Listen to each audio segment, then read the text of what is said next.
সঙ্গে লুমিয়া লাইফে তোমাদের প্রত্যেককে স্বাগত জানাই। স্বপ্ন দেখো, স্বপ্ন দেখাও, আর স্বপ্নকে বাস্তবায়িত করো। আর এই স্বপ্ন বাস্তবায়নের পথে আজকে তোমাদের জন্য রয়েছে একটি শিক্ষণীয় গল্প। তো চলো সময় নষ্ট না করে সরাসরি গল্পে ঢোকা যাক। কোনো একটি সময় একজন রাজা ছিলেন। রাজা ছিলেন প্রচণ্ড প্রজা বাৎসল্য। তিনি সবসময় চাইতেন তার রাজ্যের প্রজারা যাতে ভালো থাকে। সেই রাজ্যেই একজন অতি সাধারণ প্রজা ছিলেন, যার নাম বীরভদ্র। বীরভদ্র রাজাকে যথেষ্ট সম্মান করতেন এবং ভালোবাসতেন। একদিন রাজা ভাবলেন তার রাজ্যের সমস্ত প্রজাদের একটি করে মনোবাঞ্ছা তিনি পূরণ করবেন। ঘোষণা করা হলো সমস্ত রাজ্যে। নির্দিষ্ট দিনে রাজা তার রাজসভা থেকে সমস্ত মূল্যবান জিনিসপত্র নিয়ে সভায় বসেছেন। সকাল থেকে তার প্রজাদের আগমন ঘটেছে। রাজা প্রত্যেক প্রজাদের ইচ্ছে অনুযায়ী একটি করে জিনিস তাদের হাতে তুলে দিলেন। সারা দিন পেরিয়ে যাওয়ার পর রাজা ভাবলেন, আজকে সমস্ত প্রজারা রাজসভায় এসেছে, কিন্তু বীরভদ্র তো আসলো না। রাজসভা থেকে ডাক পাঠানো হলো বীরভদ্রের বাড়িতে। বীরভদ্র রাজসভায় আসলে রাজা জিজ্ঞেস করলেন, কি হলো বীরভদ্র? আজকে সকল প্রজা এসেছে, তাদের ইচ্ছে মতো জিনিস চেয়ে নিয়েছে, তুমি তো এলে না। বীরভদ্র উত্তরে বললেন, মহারাজ, আমি অতি সামান্য এক প্রজা। আপনার মঙ্গল কামনা ছাড়া আমার চাওয়ার কিছুই নেই। আমি আর কি চাইব? রাজা বললেন, তা বললে তো হয় না বীরভদ্র। আমি ভেবেছি আজ আমি প্রত্যেক প্রজার একটি করে মনোবাঞ্ছা পূর্ণ করব। তোমারও একটি মনোবাঞ্ছা আমাকে বলতে হবে। বীরভদ্র উত্তরে বললেন, ঠিক আছে মহারাজ, আমি চাই স্বয়ং আপনি একদিন আমার বাড়িতে পায়ের ধুলো দেন। রাজা অবাক হয়ে বললেন, আচ্ছা তাই হবে। পরের দিন রাজা মন্ত্রীকে ডেকে বললেন, মন্ত্রী, বীরভদ্রের বাড়িতে যাওয়ার ব্যবস্থা করো।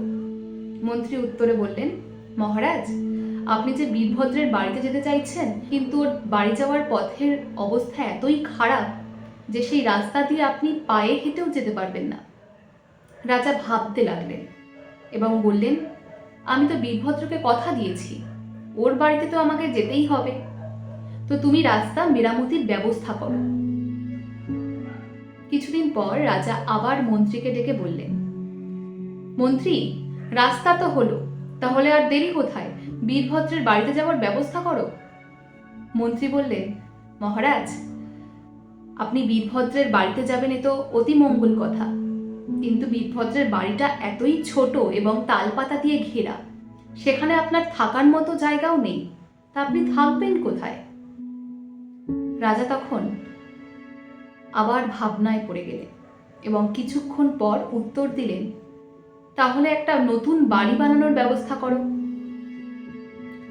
কিছুদিন পর রাজা আবার মন্ত্রীকে ডেকে বললেন, মন্ত্রী, রাস্তা হলো, বাড়ি হলো, তাহলে আর দেরি কেন?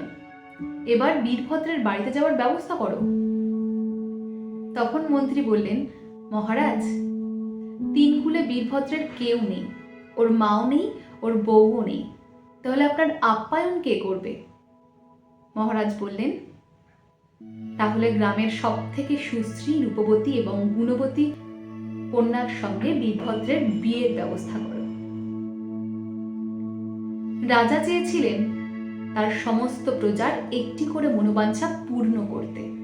সমস্ত প্রজা একটি করে তাদের ইচ্ছে মতো একটি করে মনোবাঞ্ছা রাজার থেকে পূরণ করেছেন, কিন্তু বীরভদ্র, যে কিনা কিচ্ছু চায়নি এবং যে কিনা স্বয়ং রাজাকেই তার প্রভু মনে করতেন, আর রাজার প্রতি ছিল তার অগাধ ভরসা এবং ভালোবাসা, এটাই ছিল তার কর্ম রাজার প্রতি। আর যখন চাওয়ার বিষয় হলো, তখন বীরভদ্র স্বয়ং তার প্রভুর পায়ের ধুলো চাইলেন তার বাড়িতে, আর তার ফলে তার সমস্ত চাওয়াই পূর্ণ হয়ে গেল। আমাদের জীবনটাও ঠিক সেই রকম। যে সৃষ্টিকর্তা আমাদের সৃষ্টি করেছেন, তার কাছে যদি আমরা কিছু না চেয়ে স্বয়ং তাকেই চাই, তাকেই যদি সঙ্গে করে চলতে চাই, তাহলে আমাদের অন্য কিছু চাওয়ার কি দরকার? সব কিছু তো এমনিতেই পাওয়া হয়ে যাবে, তাই না? তুমি যদি সঠিকভাবে তোমার কর্ম করে যাও এবং তোমার কর্মে অবিচল থাকো, আর যদি সৃষ্টিকর্তার ওপর তোমার ভরসা থাকে, আনকন্ডিশনাল ভালোবাসা থাকে, তাহলে তুমি তোমার ফল অবশ্যই পাবে, হয়তো একদিন আগে আর একদিন পরে।